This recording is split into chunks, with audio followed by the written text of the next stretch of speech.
जो सरकार महिलाओं के लिए वॉशरूम तक नहीं बनवा सके, मैं समझता हूँ उसको रहने का कोई अधिकार नहीं है। राव इंद्रजीत की बात करें तो राव इंद्रजीत यहाँ के कदावर नेता है, लेकिन आजकल वो चाटुकारों से घिर गए हैं। अगर आज की बात करें तो रेवाड़ी विधानसभा क्षेत्र में बहुकोणीय मुकाबला है। सन्नी यादव और सतीश यादव अगर एक हो जाते हैं तो मैं दिल से मदद करूँगा। तो मेरे को नहीं लगता कि सन्नी यादव और सतीश यादव एक होंगे।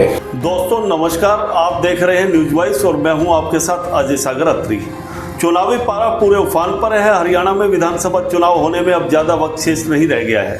इसी को लेकर चुनावी चर्चा में आज बात करेंगे रेवाड़ी विधानसभा सीट के हालातों की कि किस तरह के हाल रेवाड़ी विधानसभा सीट पर चुनाव से पहले बने हुए हैं। नामांकन प्रक्रिया पूरी हुए 4 दिन बीत चुके हैं। आज छठनी का दिन है। छठनी के बाद कितने उम्मीदवार मैदान में रहते हैं यह सबके सामने होगा। फिलहाल की बात करें तो 19 उम्मीदवारों ने अपने नामांकन दाखिल किए हैं। इस चर्चा में आज हमारे साथ मौजूद है हरियाणा के पूर्व प्रशासनिक अधिकारी जयपाल यादव, यानी जेपी यादव। हर कोई इन्हें जानता है। JP Yadav ji, news voice पर सबसे पहले आपका स्वागत है। नमस्कार जी। बात करेंगे चुनावी चर्चा में रेवाड़ी विधानसभा सीट की। किस तरह के हालात देख पा रहे हैं आप? मैदान में तमाम उम्मीदवार उतर चुके हैं और किस तरह के हालात बने हुए हैं? रेवाड़ी विधानसभा की बात करें तो यहाँ पर 10 साल बीजेपी की सरकार रह चुकी, 10 साल ही कांग्रेस की रह चुकी है। इन दोनों सरकारों में डेवलपमेंट की बात करें तो कोई विशेष विकास नहीं हुए हैं। रेवाड़ी ज़िले में मुख्य मांग सचिवालय के वो आज तक नहीं बना। रेवाड़ी ज़िले के बाद पलवल, नूह जैसे ज़िले बने, झज्जर बने। इन ज़िलों में सभी में सचिवालय है, लेकिन रेवाड़ी ज़िला पूरे प्रदेश का मात्र ऐसा ज़िला है जिसमें आज तक सचिवालय नहीं बना। यहाँ पर सचिवालय न होने के कारण तहसील कहीं है, आरटी ऑफिस कहीं है, समाज कल्याण विभाग का ऑफिस कहीं है। लोग पूरे दिन धक्के खाते घूमते हैं। इस तरफ न तो कांग्रेस ने ध्यान दिया, न ही बीजेपी ने ध्यान दिया। इसके अलावा जब लोगों को शहर में निकलते हैं तो हम कहीं पे भी चले जाएं, अगर किसी महिला को मार्केट में आई हुई है और वॉशरूम जाना है तो पूरे शहर में कहीं पर भी वॉशरूम नहीं है। जो सरकार महिलाओं के लिए वॉशरूम तक नहीं बनवा सके, मैं समझता हूँ उसको रहने का कोई अधिकार नहीं है, जो छोटे से भी काम नहीं कर सकती। इसके अलावा यहाँ पर जो राजनेता रहे हैं उनका विकास की तरफ कोई ध्यान ही नहीं है। यहाँ पे कास्टिज्म के आधार पर चुनाव लड़े जाते हैं। स्वयं शंभू बनकर उनको लोग मानते हैं और वोट देते हैं। राव इंद्रजीत की बात करें तो राव इंद्रजीत यहाँ के कदावर नेता है, लेकिन आजकल वो चाटुकारों से घिर गए हैं। चाटुकारों से घिर जाने के बाद उनको वास्तविक स्थिति पता नहीं चलती, और यही कारण है कि वो विकास कार्यों की तरफ ध्यान नहीं दे पा रहे हैं और वो किसी भी काम को अपना ईगो बना लेते हैं। और डेवलपमेंट के मामले में उनका 45 साल का करियर हो चुका है राजनीति में। 6 बार वो MP रह चुके हैं, 4 बार विधायक। अगर उनके विकास कार्यों की बात करें तो ऐसा कोई विशेष कार्य नहीं है जो उन्होंने रेवाड़ी ज़िले में करवाया हो।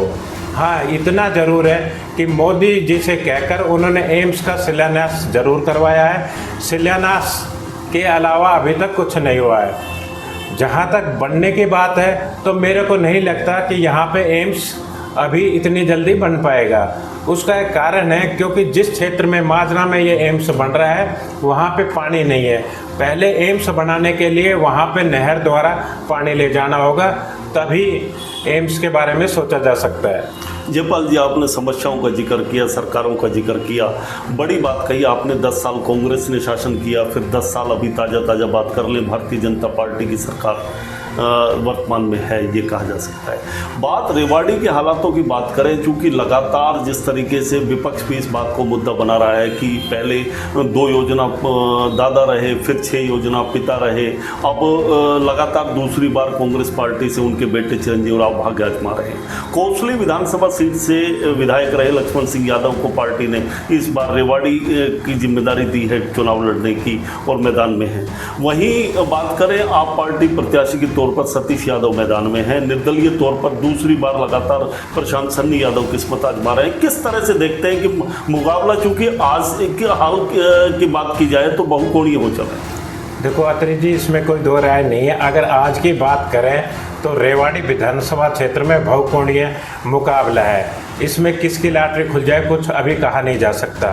जहां तक बीजेपी की बात है तो लक्ष्मण सिंह यादव अपने चुनाव को उठाने की कोशिश कर रहा है। वो कहां तक उठा पाएगा वो देखने वाली बात है। आप पार्टी किसका नुकसान करेगी वो भी एक देखने वाला फैक्टर है। पहले गठबंधन को लेकर चर्चाएं थी कि आप पार्टी और कांग्रेस का गठबंधन हो सकता है, लेकिन उस पर विराम लग गया और अब दोनों ही दल अलग अलग तौर पर चुनाव लड़ रहे हैं। कांग्रेस और आप एक तरह से कहा जाए आमने सामने हैं। सतीश यादव तीसरी बार किस्मत आजमा रहे हैं, आप पार्टी के उम्मीदवार करो। सतीश यादव पब्लिक के अंदर तो जा रहे हैं और वो मुद्दे भी उनके सही है, लेकिन वो कहाँ तक मेहनत कर पाएंगे, अपना चुनाव को कहाँ तक उठा पाएंगे ये देखने वाली बात होगी। तभी अगर सतीश यादव सन्नी यादव दोनों युवा लीडर हैं यहाँ के, और जो उनके मुद्दे हैं उनके मुद्दे भी सही है, जो पब्लिक उनकी प्रशंसा कर रही है, लेकिन वो अपना चुनाव कहाँ तक ऊंचा लेके जाएंगे वो देखने वाली बात है। लास्ट में अभी क्योंकि चुनाव के 19 दिन है, 19 दिन में बहुत कुछ देखने को मिलेगा। निर्दलीय तौर पर सन्नी यादव ने भी कहीं ना कहीं समीकरण इस सीट पर बदले दिखाई पड़ रहे हैं। सन्नी यादव जो पहले चुनाव लड़े तब भी सन्नी यादव ने अच्छी वोट ली थी। सन्नी यादव में युवाओं जो शक्ति है, आज की जो 18 से लेके 25 साल तक के बच्चे हैं सन्नी यादव के साथ जनसभा में देखे गए हैं। बिल्कुल, इसमें कोई दो राय नहीं। युवाओं में एक अच्छा खासा क्रेज है कहा जाए, और वहीं दूसरी तरफ युवा आकर्षित होते दिखाई पड़ रहे हैं कांग्रेस प्रत्याशी चिरंजीव राव की तरफ। तो दोनों में कहीं ना कहीं मुकाबले को लेकर बात की जाए तो किस तरह का मुकाबला आप इस सीट पर देखते हैं? 4 प्रत्याशी एक तरह से बराबर दमदार तरीके से मैदान में लड़ रहे हैं। देखो जी, मैं धारवेड़ा की बात करूं पहले। रेवाड़ी विधानसभा क्षेत्र का धारवेड़ा कस्बा नंबर 2 का है शहर के बाद। तो शहर धारवेड़ा कस्बा में बीजेपी अभी तक अप है, जैसा लोग कह रहे हैं। पिछले चुनाव में भी बीजेपी अप थी, लेकिन कुछ लोग नाराज क्यों कि श्री मनोहर लाल जी हरियाणा के मुख्यमंत्री थे। वो 31 जुलाई 2023 को धारवेड़ा में आए और उन्होंने जनसंवाद कार्यक्रम किया। जनसंवाद कार्यक्रम में कुछ डिमांडें रखी धारवेड़ा के चेयरमैन ने, तो जिसमें से श्री मनोहर लाल के कहने से एक भी जो डिमांड थी वो पूरी नहीं की गई जी। जैसे बस अड्डा है, पानी की समस्या है। और मैंने पहली बार अपनी लाइफ में ये देखा कि गांव में तो महिलाएं नाली के ऊपर लड़ती है कि नाली रोक देती है, लेकिन श्री मनोहर लाल ने मुख्यमंत्री रहते हुए नेशनल हाईवे नंबर 919 पर 6 फीट ऊंचा रैंप बनवा दिया ताकि भिवाड़ी का पानी धारवेड़ा में नहीं आ सके।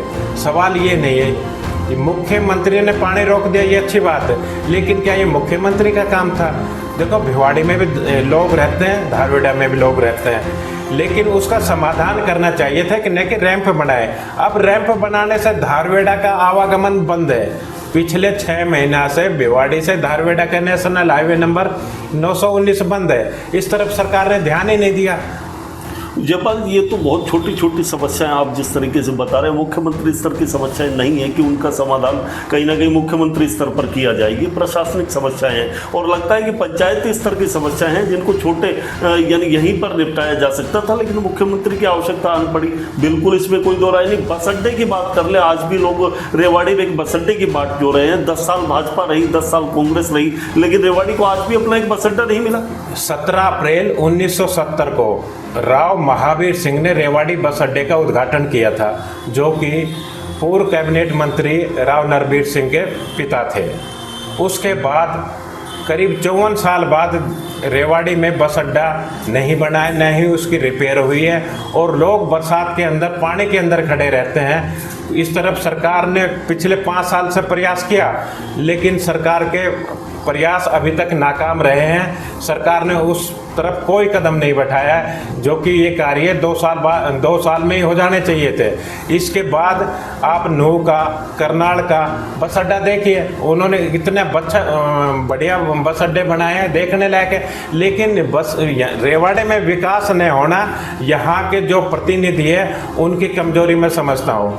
क्योंकि वो लोग यहाँ के विकास के मुद्दों पे चुनाव नहीं लड़ते। अगर विकास के मुद्दे पे चुनाव लड़ते तो आज रेवाड़ी जिले की ये हालत नहीं होती जो हमें देखने को मिल रही है। एक एक प्रत्याशी की बात कर लेते हैं। सबसे पहले कांग्रेस चूंकि लगातार जो है विधायक हैं 5 साल से, वो उन्हीं की बात कर लेते हैं। कहाँ खड़े दिखाई दे रहे हैं वो? देखो, चिरंजीव का ये है कि चुनाव में जैसे अब चुनाव आ गए तो वो निकल के आ गए। मैं ये जानना चाहता हूँ कि चिरंजीव राव क्या विधायक कोटे से शौचालय नहीं बनवा सकते थे? ये तो सबसे छोटा काम मैं बता रहा हूँ। रही बात बस अड्डे की, चलो कॉलेज के बॉयज़ कॉलेज है, उस बारे में उन्होंने क्यों नहीं कदम उठाया? क्या सरकार कहती है हम समान रूप से विकास कर रहे हैं, तो चिरंजीव राव का ये फर्ज बनता था कि जब समान रूप से विकास कर रहे हो तो यहाँ पे बॉयज़ कॉलेज दो, यहाँ पे मेडिकल कॉलेज दो।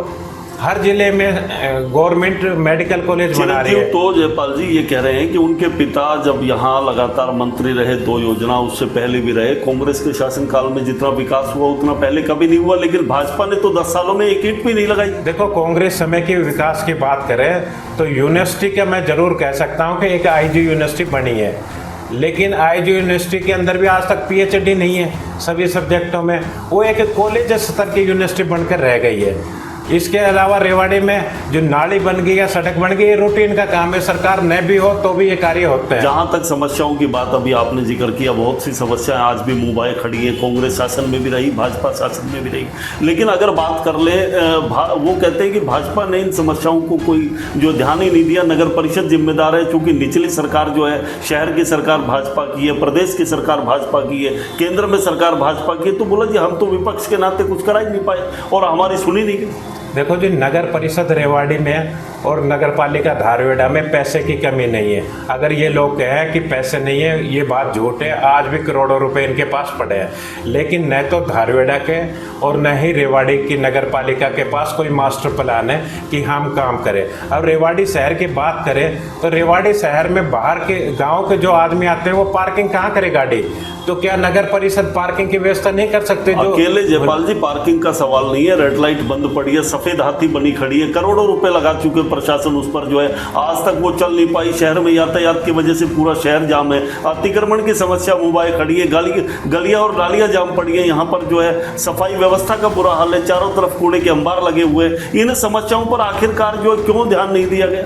इसके लिए देखो, हम प्रतिनिधि जो वोटों की राजनीति है वो कार्य नहीं होने देती। अधिकारी चाहते कि अतिक्रमण न हो, लेकिन जो वोटों की राजनीति, राजनेता लोग अधिकारियों को फोन कर देते हैं और वो पीछे हट जाते हैं। धारवेड़ा नगर पालिका द्वारा 37 लाख रुपए की हाल ही में रेड बत्ती लगवाई गई, लेकिन लेफ्ट हैंड वो फ्री नहीं करा सकी, क्योंकि अगर लेफ्ट हैंड फ्री कराते हैं तो जिन लोगों ने इंक्रोचमेंट कर रखा है, अतिक्रमण कर रखा है, वो हटाना पड़ेगा तो वोट खराब होगी। इसलिए जो प्रतिनिधि है वो नहीं चाहते कि इंक्रोचमेंट हटे। विपक्ष के दूसरे यानी सत्ता पक्ष के दूसरे एक उम्मीदवार की बात कर ले, भारतीय जनता पार्टी के उम्मीदवार लक्ष्मण सिंह यादव कहाँ खड़ा देखते हैं? लक्ष्मण यादव का मैं पहले भी कह चुका हूं कि लक्ष्मण यादव अपना चुनाव कहां तक ये ऊंचा कर पाएंगे वो देखने वाली बात है। अभी उनका प्रचार शुरू हुआ है, वो अपना आप को कहां ले जाएंगे वो देखने वाली बात है। अभी बीजेपी के जो लीडर हैं उनका पूर्ण रूप से साथ नहीं दे रहे हैं और उन पर बहुत कुछ निर्भर करेगा। लगता नहीं कि भारतीय जनता पार्टी ही कहीं ना कहीं जो है उनके आड़े आ रही है चुनाव प्रचार में? अभी तक जो है कहीं उनका चुनाव प्रचार उफान पर नहीं दिखा। इसमें कोई दो राय नहीं है, क्योंकि रणधीर सिंह कापड़ीवास जो है वो कदावर नेता है, विशेषकर रेवाड़ी जिले के। तो उन्होंने अभी तक पत्ते नहीं खोले हैं। उनका अभी हाल ही में बयान आया था कि सन्नी यादव और सतीश यादव अगर एक हो जाते हैं तो मैं दिल से मदद करूंगा। तो मेरे को नहीं लगता कि सन्नी यादव और सतीश यादव एक होंगे। ये तो बात बिल्कुल ठीक है, उनकी तरफ से बयान आया, लेकिन बड़ी बात कर ले तो वो तो भाजपा के नेता हैं। निर्दलियों को सपोर्ट करना या आप पार्टी को सपोर्ट करना कितना उचित मानते हैं भाजपा नेता के लिए? देखो जी, राजनीति में सब कुछ संभव है। अगर हम महेंद्रगढ़ की बात करें, मंगल सेन के बाद रामविलास शर्मा ऐसे थे जो बीजेपी के हरियाणा में जन्मदाता हैं, लेकिन बीजेपी ने रामविलास शर्मा जी को टिकट नहीं दी। अगर 90 सीट में बीजेपी हाईकमान ये सोचता कि रामविलास शर्मा हार जाता, 90 सीट में चलो एक सीट हार भी जाता तो उससे कोई फर्क नहीं पड़ता, लेकिन बीजेपी इतने पुराने लीडर को, जो इस संस्था का संस्थापक है हरियाणा के अंदर, उसको इग्नोर कर रही है। और मेरा ये मानना है कि जब राव इंद्रजीत और चौधरी धर्मवीर दोनों सांसदों ने जब रामविलास शर्मा का नामांकन करवाया तो वो सही करवाया था, और लेकिन बीजेपी ने रामविलास शर्मा पर प्रेशर डाल दिया। मैं दावे से कह सकता हूँ अगर रामविलास इंडिपेंडेंट खड़े होते तो दावे से जीतते, लेकिन उसमें भी क्योंकि पैचअप कर लिया दोनों पार्टियों ने, इसलिए रामविलास शर्मा का नामांकन इन्होंने वापस करा। लगता है कहीं जो है भारतीय जनता पार्टी के उम्मीदवार जो लक्ष्मण यादव है उनके समर्थन में पूरी पार्टी एकजुटता से दिखाई देगी, क्योंकि कद्दावर नेता जो अभी हैं कापड़ीवास जी, उनका समर्थन किसी को अभी स्पष्ट नहीं हो पाया है कि उनका आशीर्वाद किसके साथ। देखो जी, अभी जो हाई लेवल के नेता है उनका अभी तो कोई मैसेज है नहीं किसी पब्लिक के पास कि भाई आप इनकी मदद करो। आने वाले दिनों में ये देखना होगा कि जो पार्टी में हाई कमान है वो लीडर इनका पैचअप करा पाते हैं या नहीं करा पाते हैं। यदि पैचअप नहीं कराया तो बीजेपी की दुर्गति हो सकती है, अगर पैचअप हो गया तो कुछ भी रिजल्ट आ सकता है। नामांकन भरवाने के बाद राव इंद्रजीत सिंह भी अभी तक उनके प्रचार में कहीं दिखाई नहीं दिए, क्योंकि उनकी बेटी अटेली से आरती राव चुनाव लड़ रही है। हो सकता है कि वो वहां पर पूरी ताकत झोंक रखी हो। रेवाड़ी में उनका अभी तक प्रचार में नहीं आना, क्या समझते हैं? देखो जी, अटेली में तो उनकी मजबूरी है क्योंकि उनकी बेटी चुनाव लड़ रही है, और वो भी क्या कि पहली बार चुनाव लड़ रही है। अगर वो हार जाती है तो ये राव इंद्रजीत की प्रेस्टेज का सवाल है, इसलिए राव इंद्रजीत फोकस तो अटेली पर ही रखेगा, क्योंकि अगर हाई कमान को दिखाना भी तो होगा राव इंद्रजीत ने कि भाई मैंने टिकट लिया और मैंने जिता के भेज दी।